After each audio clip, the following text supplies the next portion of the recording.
Bismillahirrahmanirrahim. Assalamu alaikum. Welcome to online lecture. Dear students, today our topic of discussion is capacitance of parallel plate capacitor. This topic is a part of chapter number 11 of second year course textbook. Dear students, we all know about some physical terms, that is electric current, conductance and resistance. But the capacitance is the another important part of understanding the concepts of electricity.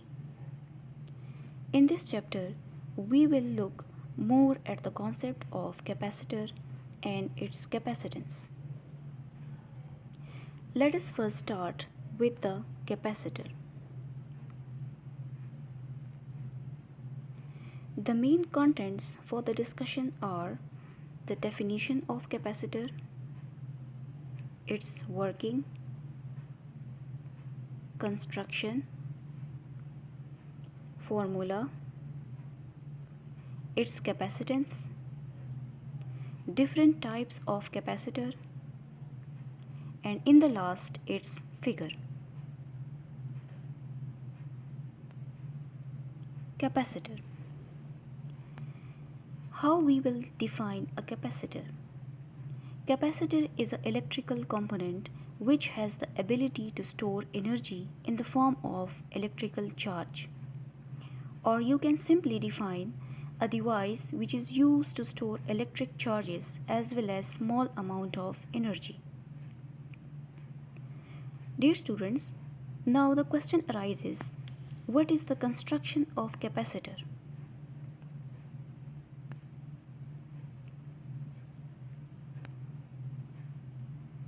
Simply, it consists of two metal plates which is separated by small distance d.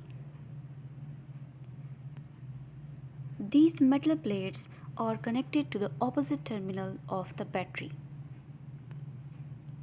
And the very important point, the dielectric is inserted between the plates. Now, what is dielectric? The insulating material such as waxed paper, mica, ceramics, plastics or liquid gels use as an insulating layer between the capacitor's plate, which is commonly known as dielectric. Now let's move toward the working of capacitor. How capacitor works? It works on the principle of electrostatic induction.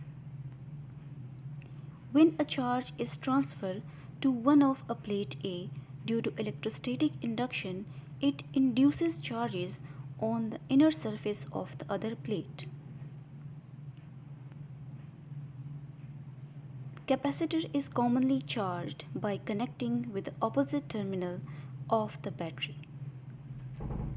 The amount of potential difference between across the capacitor depends upon how much charge was deposited on the plates.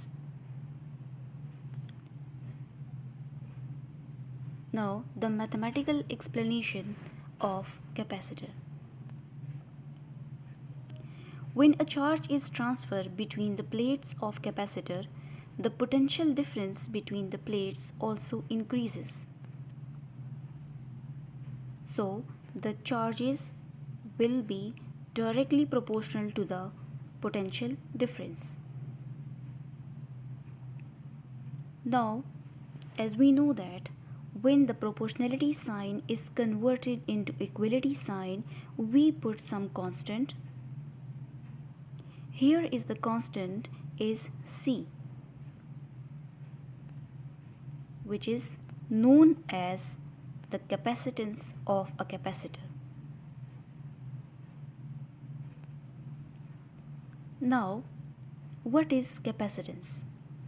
How we will define a capacitance of a capacitor?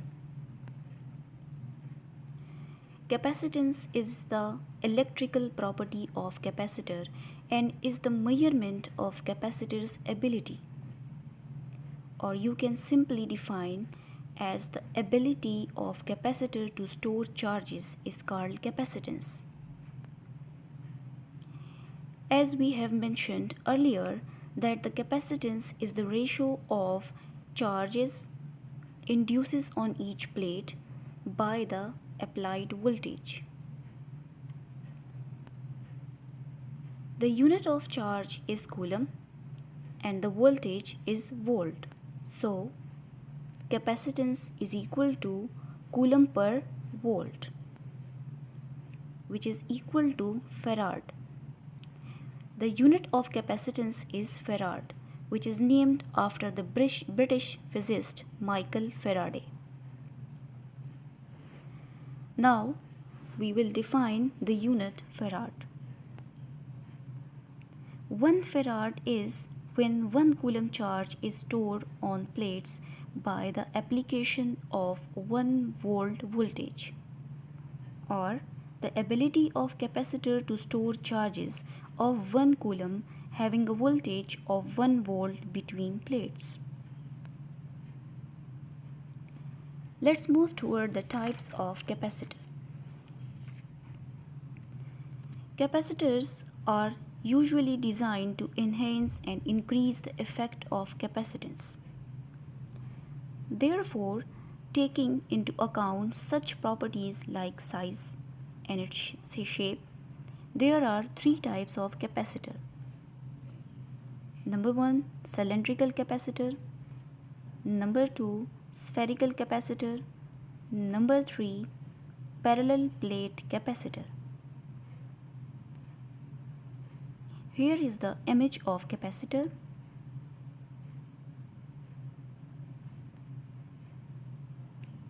Different types of capacitor.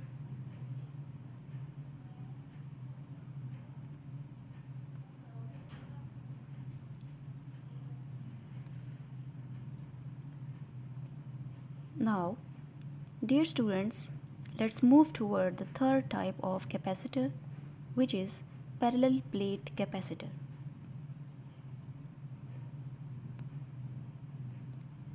Parallel plate capacitor is the simplest form of capacitor. This system is composed of 2 identical parallel conducting plates, which is separated by small distance d. It is a very important point that the dielectric medium is inserted between these 2 metal plates. Explanation of parallel plate capacitor.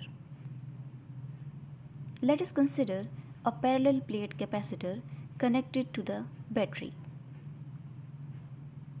The source will charges the capacitor till the potential difference builds between the plates to voltage V.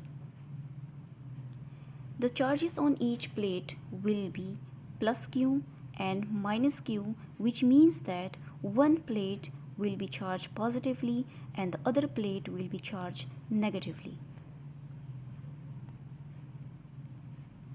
Now, if plates are large and close to each other, then the electric field will be uniform. We will neglect the fringing effect, which is produced at the edges of each plate. The dielectric is inserted between the plates. Now, we will deduce the generalized equation for the capacitance of capacitor. Suppose capacitor is charged to charge Q and the potential difference is V. Then Q is equals to CV, or simply we can write in the form of ratio C is equals to Q by V. Potential gradient, as we all know about the potential gradient, is actually the electric field intensity is the negative gradient of potential. Now we will put small d instead of del R and V2 minus V1 instead of del V. V1 is equals to 0 and V2 is equals to V. Why V1 is equals to 0? As we know that initially capacitor is uncharged. After some time, gradually charges builds up and the V2 potential is equal to V. Now put in equation 2, we will get E is equals to V by D, or simply rearranging the equation we will get V is equals to ED. This must be our equation number 3. Gauss's law. According to Gauss's law, we have already studied about the electric field intensity of two parallel plate is E is equals to sigma divided by epsilon naught. E is here electric field, sigma is the surface charge density, and epsilon naught is actually the permittivity of a free space.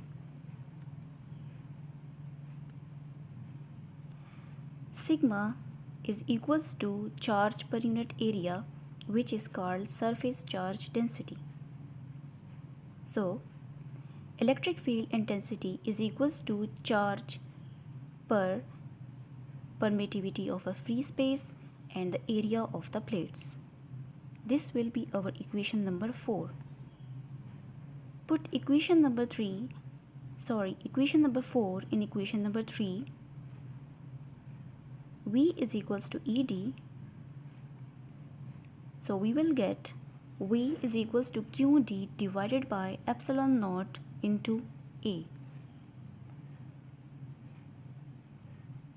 Electric field is uniform and the potential difference between plates is V is equals to QD